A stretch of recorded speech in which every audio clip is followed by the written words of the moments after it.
All right, guys, Cubby here at Comic-Con 2014 with Mark Buckingham, penciler on Fables. Mark, how's your convention going?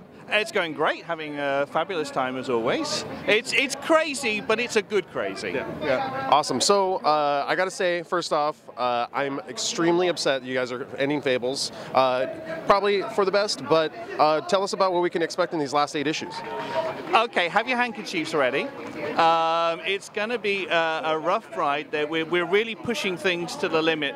I mean, the main thing to bear in mind with this last arc is there are 2 sort of major themes that have been running through Fables, and one of them is the relationship between Snow and Bigby, and the other is the relationship between Snow and her sister Rose Red, and those really are the 2 primary themes that drive this last year. But along the way, we're going to sort of see all of those characters pushed to the brink in terms of sort of the potential for conflict between them, and a lot of characters are going to get hurt along the way. So it's going to be tough. If you're a real devoted fan of the series, you know, this is going to be a hard one to read. But you know, I'm sure there'll be something positive at the end. You know, just stick with us. It's not all bad. Never know. And meanwhile, over in Fairest, I'm sort of focusing on the farm and telling the final stories of all the characters there. In fact, for me, it's coming full circle, because my very first Fables arc was Animal Farm. And this is my chance to sort of revisit that territory and to explore the lives of a lot of those characters that I invented with Bill in that first arc together, and show you a little bit about them before we move on. So. Awesome. Yeah, that revolution, when it was building up, and that second volume was really, really good. So I'm excited to see that come back to it. What can you tell us about Dead Boy Detectives? Is this something you're going to be picking up after this and keep going with it? No, Dead Boy Detectives continues. I'm having a great deal of fun with that one too. At the moment, we're sort of exploring the life of Charles, of the 2 boys, because he's now discovered he had a sister that he didn't realize he had.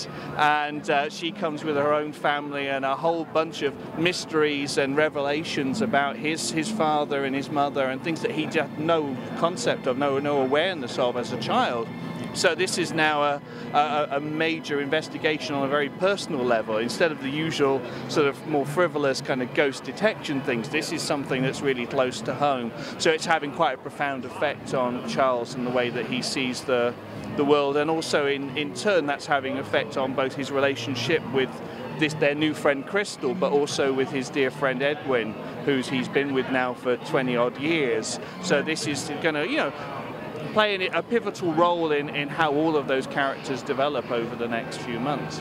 Awesome. Now, besides all that, I mean, Fables and Fairest are ending. Do you have anything else coming in the works, or any projects that we can look forward to soon? Well, I mean, that's everything at the moment on the DC front. I mean, I have next year is a big year for me, because I finally get to return to work on Miracle Man for Marvel. So I'm off to work with Neil Gaiman once more. So I'm very, very excited about that, because that has been sitting in limbo for 20 years.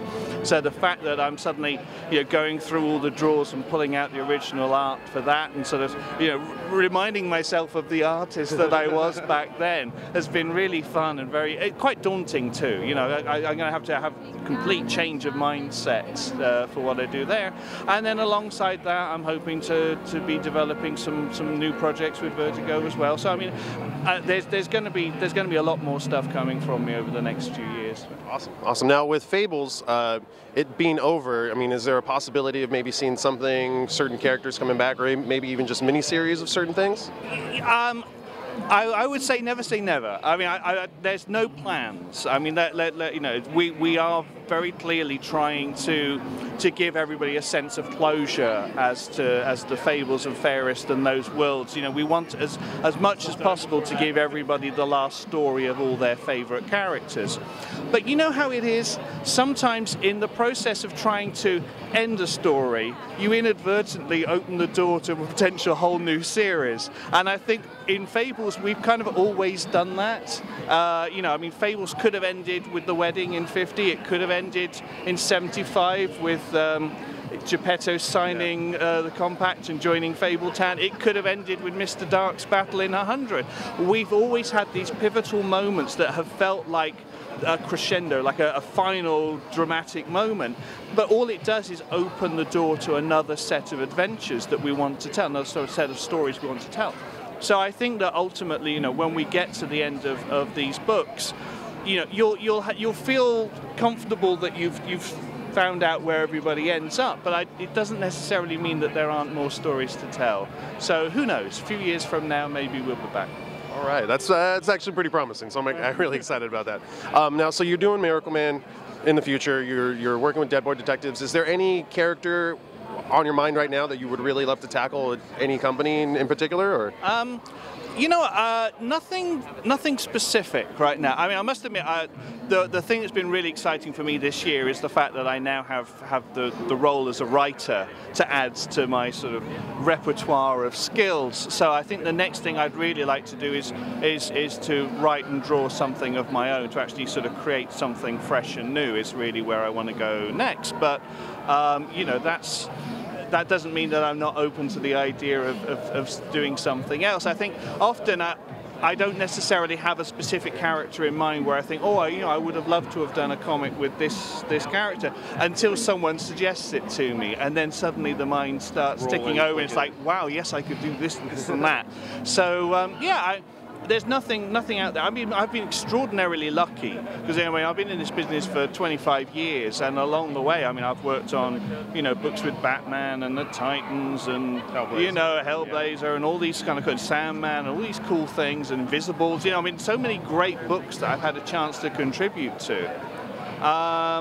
So I feel quite spoiled. It's like with Marvel too. I did Spider-Man, I did Fantastic Four. I was going through my checklist and ticking them all off.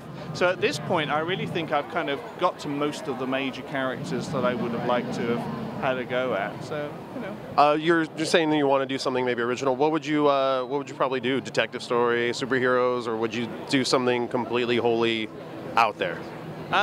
Yeah, completely wholly out there. I think with me it's a question of there's not one specific thing. I think that I would love to do more fantasy work. I really feel comfortable with the type of material I've been handling in Fables and in Dead Boys and Sandman and those kind of books.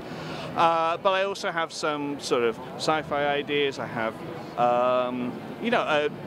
personal dramas, all sorts of things sort of bubbling away in the back of my mind, and maybe all of them will get kind of meshed into one strange new whole, or maybe they'll all develop in their own way. But I don't want to be limited. This is an opportunity for me now to kind of get out there and explore new territory and try different things. Awesome. Well, thank you very much. I cannot wait to see what you have in store for us, and thank you very much for Fables and almost the entire run. I especially have to say I think I might have told you last year, but I really enjoyed you writing it. It was one of those things I wasn't sure it was going to be really kosher, but it works. I usually don't like artists as writers or writers, just the switch, but it was good. Compliments I've received during the last month or so is people saying to me, it didn't look like an artist wrote it. Yeah.